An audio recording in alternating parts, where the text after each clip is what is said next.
this is the team.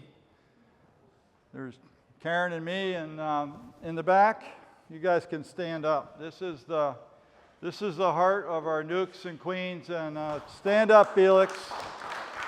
So the cowboy guy, he's our queen producer. He's in charge of the queen yard.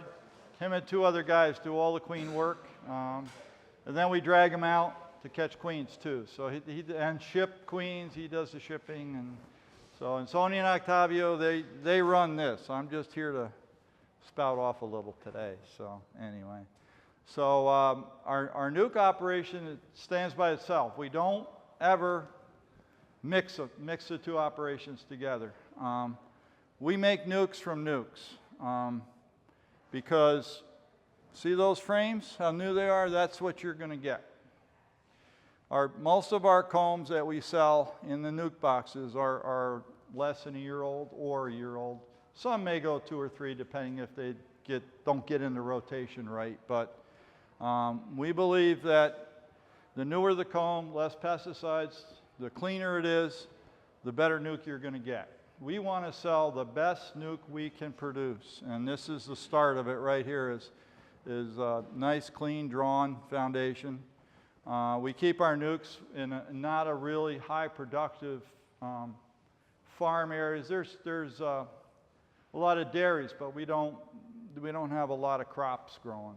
You know, it's corn, but you can't avoid that. But you know, they're not spraying a lot of vegetables and all that kind of stuff where we're at. So we want pristine combs in our nukes.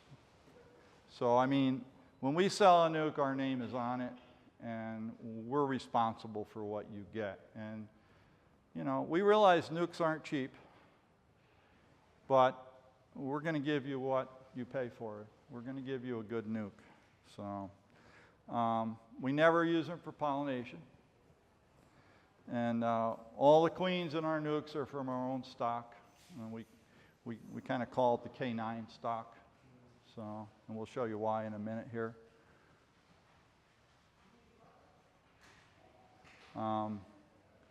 So we ship our nukes south as double nukes. So they're 2 5-frame boxes. With about 10 semi-loads, 7,000 nukes per season move south.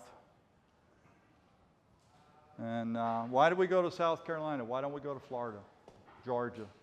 Well, part of the reason is because that's where I first went. So you know, you get into, I'm always going there. But the tree pollen is really rich in the spring. Really high-grade pollen. We don't get a huge nectar flow anymore, just trickles. And that's what we want. We don't want a huge nectar flow. You got all these nukes, right? And they're all ready. You're going to ship them in 2 weeks. You get a big honey flow. What happens? You got a bunch of honey, not brood. So we want to be able to control the feed that goes into our nukes because it's a lot easier to feed when they're light than it is to start pulling out frames of honey. And honey that you might not be able to use because some of it's probably feed. So we'd rather feed and control that as best we can. And another reason is we load them on a truck at night, and tomorrow night you've got them. You know, they're not 2 or 3 days on a truck. So, and we control we only use 2 truckers to do our nukes, and we trust them. They've been doing it for years. Frank, you've been here when they come in. They're good, right? Yep. Yeah. When they're here when they're supposed to be. They don't get here at 3 in the afternoon when it's hot. They get here when they need to be here. So, and that's a big part of nukes is transportation.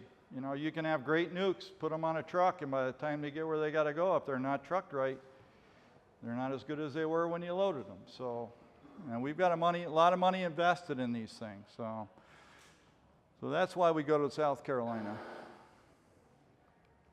Then we spread them to our winter yards. Usually 400, sometimes 500, Octavio. Yeah, usually 400 is about what we put in. I think we can split, a day or 2 to split 400 or 1 day? 1 day. 1 day now. Used to be 2 days, but these guys got to be way more efficient. But they're miracle workers, those guys. So this is what our winter yards look like for the nukes. We get them, we spread them, and then we'll come back and we'll feed, and if they need it, we'll do a mite treatment. And then they sit. Is that land you have to lease? What's that? We give a little money or a case of honey. Yeah. Yeah, that's crazy about the bee industry, right? We got probably close to 300 locations that we use south and north. We don't own it, we just give a case of honey, you know. Can you imagine a corn grower saying, I'll give you a bushel of corn if I can plant 10 acres of corn here? No, what kind of crazy industry is this, you know? But we rely on the public to keep us in business.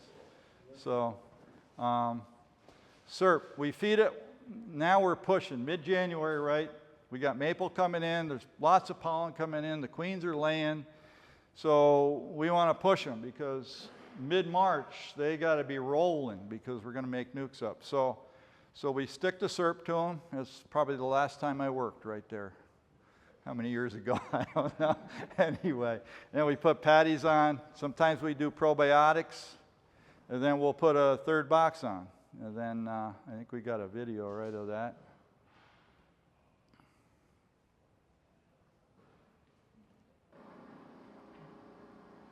So this is what we're doing. We're going through, we got the probiotics, we got the patty on, we're feeding them SERP, and we're putting on it. All the strong ones get extra box.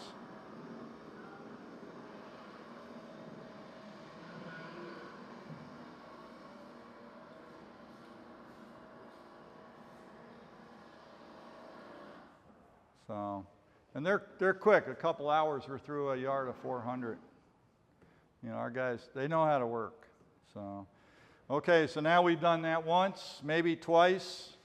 So by the time mid-March comes around now, instead of being too high, they're 3, 4, and 5 high. You know, we got bees right slammed full. In fact, the last box or so might have been foundation that we put on, and they're drawing that out well. And now they go in, we're going to make nukes. So they go down through that stack of bees, and they find the brood they want. Each nuke gets 2 solid sheet of sealed brood, 1 partially filled with open brood on it, solid sheet of honey, partial sheet of honey and brood maybe, and then an empty foundation. And that's what we put in each nuke when we start. So they'll shake the bees down into the bottom 2 boxes, because the first time through we shake the bees down. We don't look for queens. Then we'll put we made up 5-frame queen excluders for our nukes. So they'll put the excluder on, then put all the empty nukes that they made up on top of that. It could be anywhere from 1 nuke that we pull to 4 nukes. We ever pull 5? Maybe. Yeah, but a lot of times we're pulling 4 nukes per nuke. That's the first time through. So that's what these guys do all day long, and they'll go through that whole yard in one day. So the next morning they come in. So you can see there's queen excluders. It's hard to see, but there's red. We paint them red. We used to just use an excluder, but you couldn't see them all the time. And we'd go back and, oh, why, we missed pulling that one, we missed pulling that one. So then we made wood-bound ones, and we painted them red, or bright green, or any bright color, so now we don't miss them. So you shake the queen all the way down to the very bottom? To the bottom 2. 2? Yeah. We'll pull some brood out of that second box. Don't touch the first box. And then we shake them down into there. You know, if you find the queen, you put her down. You know, a lot of times they find the queen when they're going through it. So then the next morning, so these yards are all ready to go. And the next morning, you see the picture on the left. Everything is just where it has to be. Octavio's got empty pallets where they need to be. By each nuke pallet, there's enough covers and bottoms for the exact number of nukes on there. And then they come in, 7 o'clock in the morning, maybe 6? 6 o'clock they start. And we'll show you what they do here. So they're pulling the nuke off. Now it's full of bees. They put it on our bottoms have clips, and we wire them onto the bottoms. Then we load them up on 10 on a pallet. We load them on a truck. And then we take them to the nuke mating yard. So they'll pull 500 nukes in an hour and a half. and have them on a truck leaving in an hour and a half. So then they'll go back and they'll feed. And do you put a third box on then, or you wait? We put the third box. Then you put the, so now they're 3 again. Yes. Yeah. So they're back to 3. We leave, we take the nukes we pulled. The ones left behind are 2 or 3. If they were weak, they probably stay 2. So then they go to the nuke mating yard, which we start with maybe 400 or 500 in a yard. And now we got 10 on a pallet, but we don't want 10 on a pallet. We only want 8 because we want to spread the entrances apart a little bit. So it gives them a little different direction. So we take 2 off each pallet, put them on an empty pallet till we have 8 on that pallet. So we get that done, and then they come through, and here they're putting cells, put a queen cell in each one, and then close them up, and we let them go. And then a month later, the guy that knows what he's doing here shows up, and he'll show you. Hope you can hear it. Okay guys, today is April 25. We're grading the nucs. Exactly, we make the nucs in a month ago, 325. You see? So we see how they look inside. Oh, looks pretty good, strong. Look like they have not much room inside.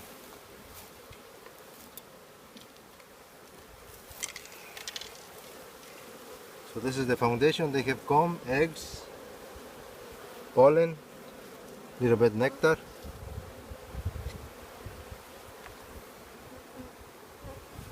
Second frame, seal brood,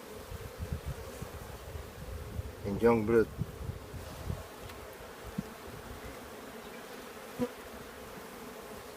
This is the third frame, seal brood.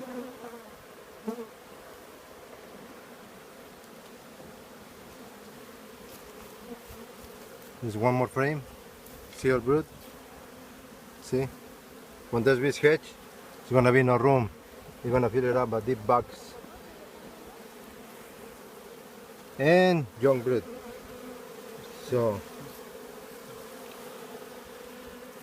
almost 5 sheets of brood and 1 5-frame nuc. This honey, pollen, brood in the middle. So this nuc is ready to go. Make a happy customer.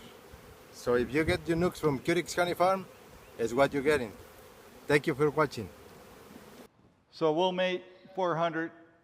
In a couple weeks later or so, after those queens are mated, we figure they're mated, then we'll bring in more that need to be mated. And sometimes we'll end up with 1,000 nucs in a yard. And that just makes it easier when we go to ship, because we got plenty of bees to pick from to ship. So let's see, I was going to say something else. I'm at a loss for words, which hasn't been that so far.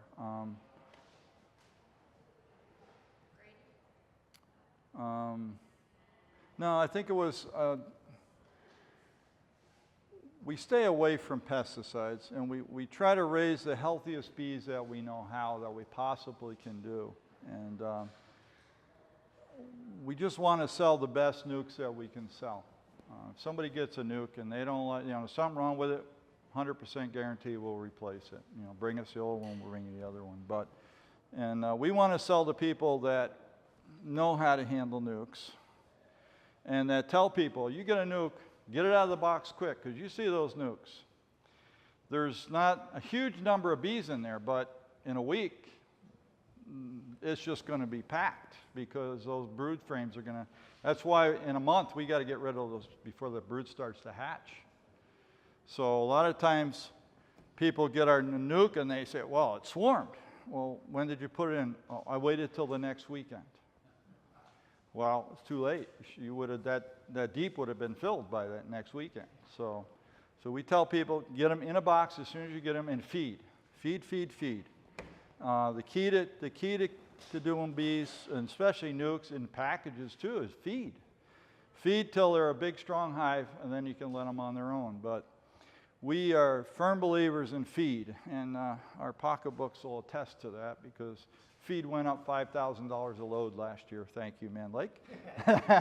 No, it wasn't your guys' fault. It was the producers. But no, like I said, we don't want a big honey flow. I mean, you know, it would be great. We don't have to feed as much, but now we got the problem of all that honey in that nuke. You wouldn't see all that brood. You might see 3 frames with brood on and then honey. But we want, when you buy a nuke, you want to buy bees and brood. You don't want to buy honey, right?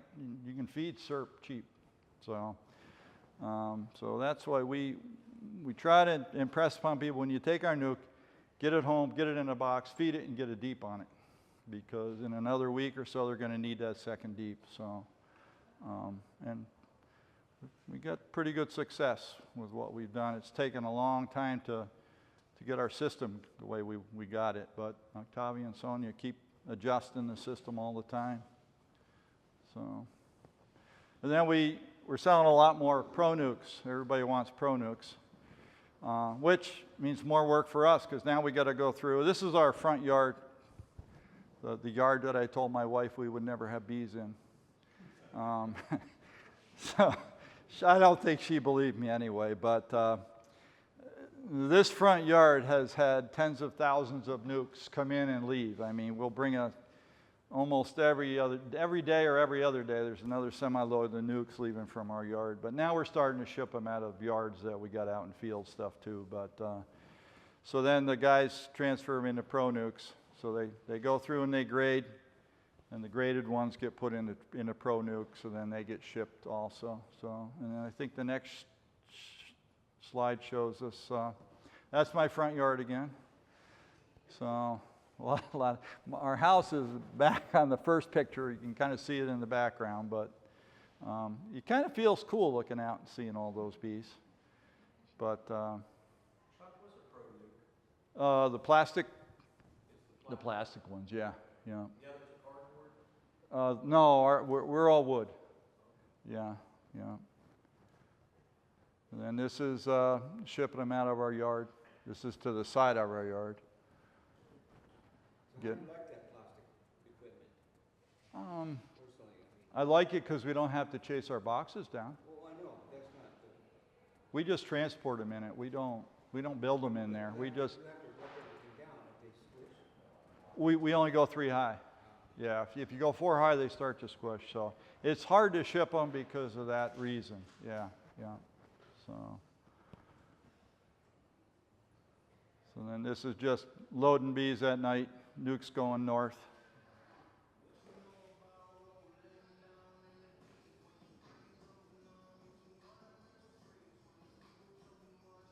See, the Pro Nukes are only 3 high there. We're going 5 high with our others.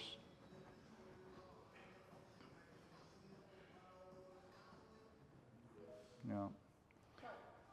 So maybe now you see everything we go through to make a nuke, and you know, yeah, there's they're starting to go skydiving, and I told them only one can go at a time because I don't want to be left alone. So that was Sonia's first time. I guess they like it. I'd be scared to death. So anyway, so their goal for next year is 18,000 nukes. That's 3,000 nukes a week for 6 weeks. Rain, sun, snow. I won't say snow, rain, and rain, sun, whatever. But you got a lot of work because, you know, in 6 weeks to do 18,000 nukes. So, and then after that, now you got to go through and grade all those, consolidate them, bring them into a loading yard. So it's you can see that, you know, we got a lot of money invested in each one of those nukes. And it's kind of the 80-20 rule, you know, 80% will be good, 20% won't. So, but these guys love doing it, and I love them. They do a lot of good stuff. So make a lot of good nukes for everybody. Make a lot of people happy. So I guess they're going to keep doing it. So we've been working on figuring a new way to ship nukes. cost of trucking and everything is getting so high. So we tried this. But we gotta figure it out a little better than we have. But here's our new way. We're gonna float them down the Susquehanna to Mann Lake. So this is one of those times when you tell an employee what to do and he doesn't listen. So there was no water there the day before. They got a load of nukes, and Octavio said, bring them up there. You know, he told them on the phone. Octavio was in South Carolina, or maybe you weren't, I don't know. But you told him where to put them. He figures, well, we're just going to be loading them on a truck in 2 days. We'll just leave them here, right? Well, not so good. Not a good feeling to come down to your piece of property and see nukes floating. So, but it is. So this is, now we're going to go into our queens. We named them, I kind of gave them the name K. I said we ought to call them K9 because it's like a guard dog, right, going after the mite. So this is Octavio got this on his phone, which was amazing, but you've seen it quite a few more times. He sees it quite often. So this is, I don't know, just a cool video. It's like eating dinner. I'm going to chew that thing up. Chewed it right up. So that's why we call them K9s. Now, we know it happens a lot, but we're going to work hopefully this next year at quantifying actually how much times it works. But we see it. Octavio sees it quite often. So we're excited. That was 3 or 4 years ago, I think, the first one, yeah. Sometimes when you're pulling, we're going through the mating nucs in the queen yard, and you pull the frames out, and a beetle will run, and looks like a linebacker coming across, and boom, right on that beetle, you know. So I don't know. They don't like beetles, and they don't like mites. So raising queens ain't easy, and isn't that the truth? Everybody says, "Oh, why are queens so expensive?" You know. First of all, you need a good team, right? You can't do this by yourself. And then there's all these factors that you can't control, right? You got to raise all these queen cells. And in South Carolina, the state flower is yellow jasmine. Now you would say, and that's poisonous to bees. It's like a pesticide kill. And you'd say, now why would a guy go to South Carolina to raise queens? And I asked myself that too. Why would I go there? But we did. So we have to make it. We're set up there. We got houses and land, and we're not going to pack up and move, I don't think. Sonia and Octavio may when I'm done. But anyway, so we got to fight that every year. I mean, I've seen in front of nukes before we started to split, it was like a mat of dead bees from jasmine. We see it up in North Carolina in blueberries. Same thing. So when yellow jasmine's blooming, we graft an extra 25-30% cells every day, just because we know it's going to take them some of them out. So, and we're starting our queen yards, our mating nukes and stuff. We start in the end of February. We're raising cells, and it's cold at night. It can get down into 20s. You know, I mean, we're up against it at times, cold and rain. But we know the good weather's coming, and we got to get our queen yards done before we start with our nukes, because there's just no way we could do two at the same time. We don't have enough people. So there's a lot of issues that we run into, and we do the best we can. So that's just one of our queens. Lynn loves that queen. For some reason, that's her queen. So, okay. What kind of bees do we use to raise queens with? We've been doing the hygienic testing forever. You saw that on the other show, the tin can, that we were doing our own hygienic testing. We have BIP, Bee Informed Partnership. They come out in the fall. We have them do some of our bees in California for the pollination bees. And then they come back in the spring, the summer, and we just had them back a couple, 3 days ago. And they got this thing set up like a system now. I mean, we set barrels up, pallets up, and the guys go through and pull out the right frames, and then they shake the frame to do a mite test, and then they line all those up, and they put those, they squirrel those PVC. But we got a video that tell it. Here then. We're doing an alcohol wash, so we have about 300 bees in our solution of alcohol here, and we're going to shake them up for a minute, and then we're going to pour them through a sieve that'll keep the bees and let the mites pass through, and we'll check to see how many mites we get out of these 300 bees, and that'll tell us our infestation percent. Essentially, we'll divide by 3 to know a percentage. So we'll see what we've got. So again, can you tell us who are you, where you come from? And Yeah, Dan Wines. I'm with the Bee Informed Partnership. We work with beekeepers around the country, helping them kind of monitor and assess colony health. So we do a lot of alcohol washes because varroa mites are a very important factor in honeybee health. So we help them monitor that with the alcohol wash method. We get a second pour over. And we see we've got 0 mites in the tub. A little bit of debris there, but it's not a mite. not a mite. Nope, so no mites in that wash. So one more good colony. Yep. So far, this is what we have. And 27 hives. 1 mite, 2 mites, 6 mites. So not bad.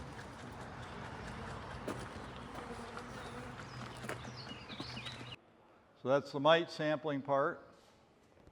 And then we got the hygienic. Wines here, we're doing hygienic testing with the Bee Informed Partnership. This helps queen breeders select colonies that have hygienic behavior. So to do that, we're looking for some brood in a potential breeder colony, and we're going to find a patch that's about 3 inches that we can put a tube into pupa. We want kind of white eye, pink eye stage, and so what we'll do is we'll just kind of push that in, and we'll use a little bit of water around the perimeter just to see that we're going to get a good seal. So we've got that in, and we've got our liquid nitrogen.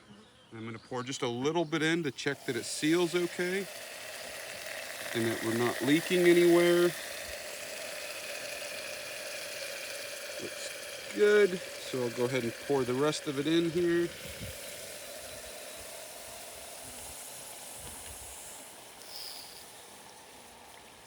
Okay, and we'll let that bubble dissipate, and it'll probably take about 10-15 minutes to thaw out, and then we'll count how many empty cells, and we'll come back tomorrow at 24 hours and count how much of that the bees have cleaned out. And that'll tell us how hygienic they are. Do the same here with another frame. So just checking. That's a nice kind of white eye. So that's what we do. And this is just a test. We could do all this ourselves, right? This isn't cheap to do. But we're selling a lot of nucs, we're selling a lot of queens. I want to be able to prove that what we say is right, not by, well, this is what we do and this is what we get. This is BIP. This is their data, and this, you know, we're not pulling anybody's legs here. This is what it is. So I put this second slide in because it had a couple that weren't up to par. I mean, they were 85, 86%, which is good. But I just didn't want to show all yellow and have everybody go, yeah, right, all yellow, right? But the yellows is, I think, 94 to 100% hygienic, that they've cleaned that out in 24 hours. All that dead brood is gone. So this helps.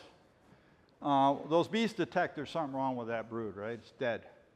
So foul brood, European foul brood, little chalk brood. The chalk brood is a little different, but sac brood, all that stuff, hygienic bees will clean out. You won't even see it. It helps. It's like, this is like a mite treatment, not a mite treatment, but like a terramycin treatment for foul brood or whatever. If you've got really hygienic bees, they'll clean up a case of foul brood. You won't even know it was there. So we've been doing this for, oh man, since the late 80s, early 90s, we've been doing hygienic testing. And, you know, 6, 7, 8 years ago, there'd be a lot of white spaces there. But every year it gets better. We haven't hit a year yet where they're all 100%, but and some of these are pollination bees. This isn't just all the nuke stuff.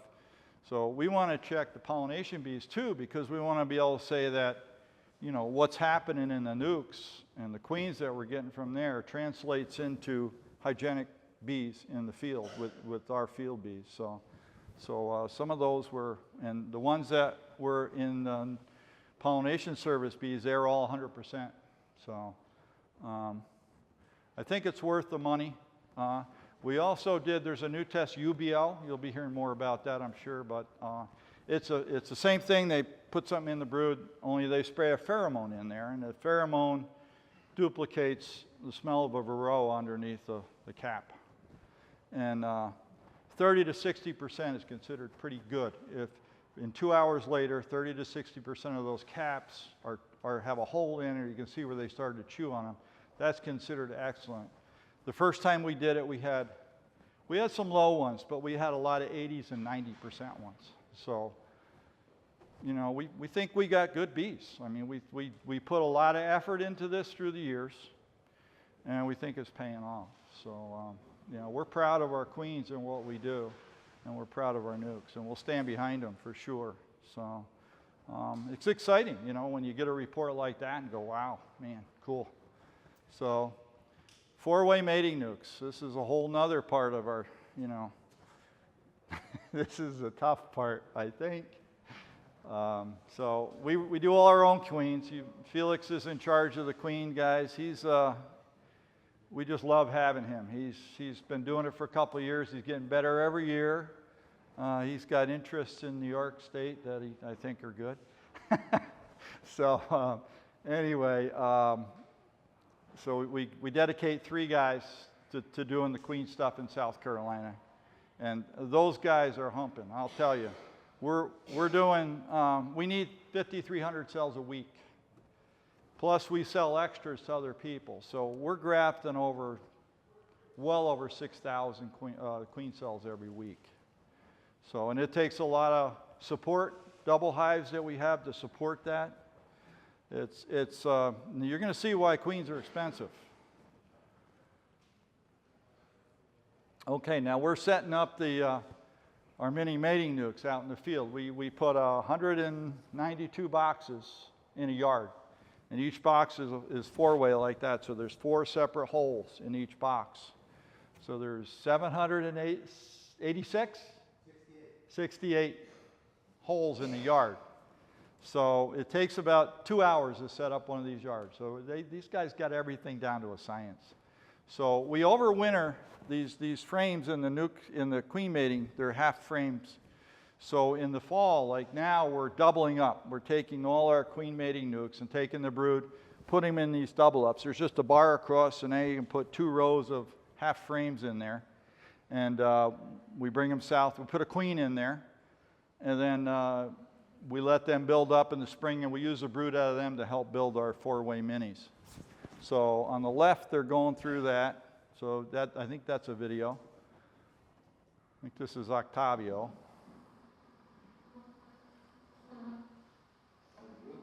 Yeah. That's me, yeah.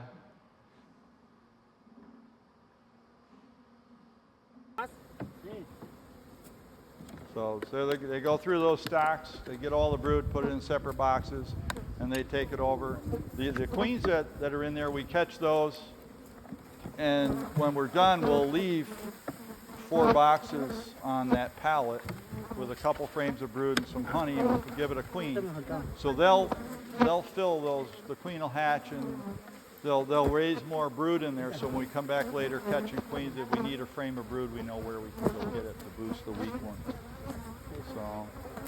So on the right, we also, we've got to have all those double support hives. Now we go and we shake package of bees out of those. I think it takes 40-some packages to do a yard? 27? Well, okay, close to 40 packages plus the brood to fill up a queen yard. So this video show on the right will show it all. So we wet them down so they don't fly. That's just water. You can put a little sugar syrup in if you want, but we just use water.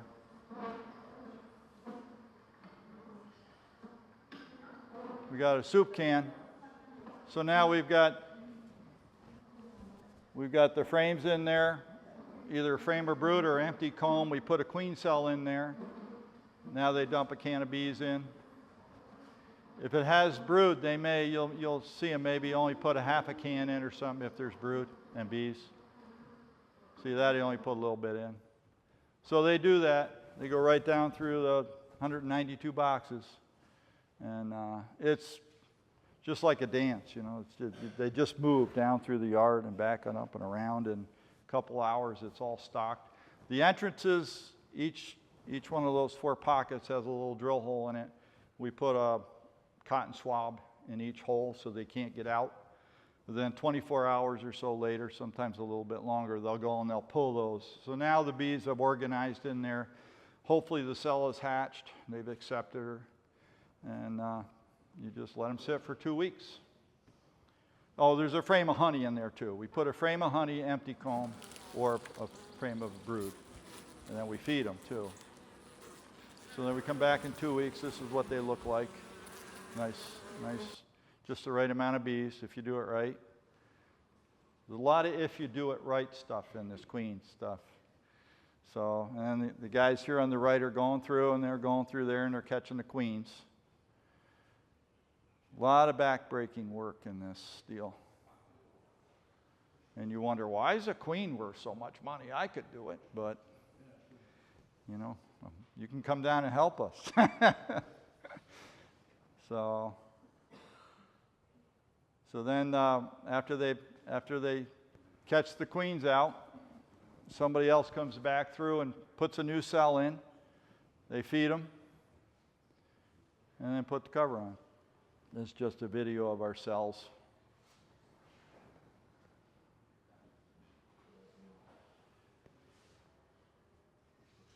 Getting ready to use them.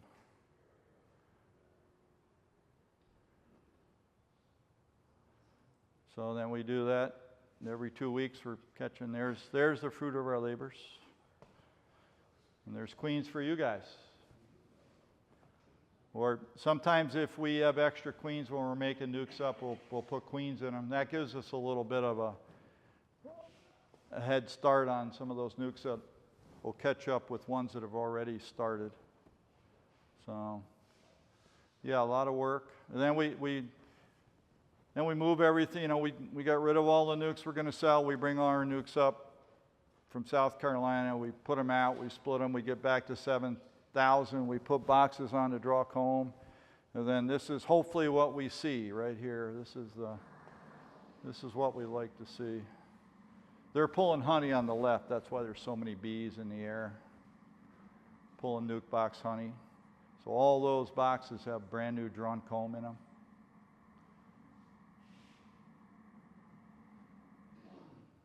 And then this is what you like. Yeah. And it can come in fast. We had nukes 3 weeks ago that were on the verge of starvation it's now Octavio's playing this balance game, right? What do? Do I go feed and the honey comes in tomorrow? Do I hold off and hope that the honey comes in quick enough before they starve? If we feed, that syrup might get mixed in the honey. So, you know, a lot of decisions. A lot of times you wake up at 3 o'clock in the morning and say, man, what are we going to do? But I don't have to do that. Octavio does it for that part. But we held off, and then you can see it just all of a sudden it gushes in. We had no honey, and they'd be 5 high, and now there's 3 boxes of honey on, right? In a week and a half, 2 weeks, yeah. So when it comes, it can come fast. So, but then again, what if it doesn't come in? Now we got 5 boxes high, full of bees, brood.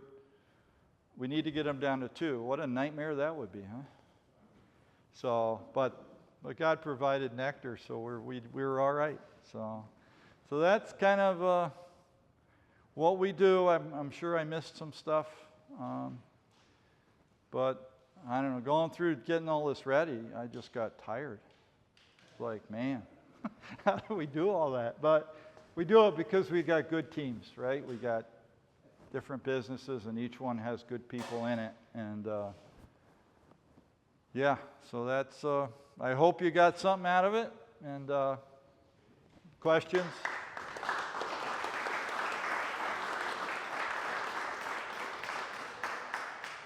That last picture, what was that nectar coming from? That was Goldenrod.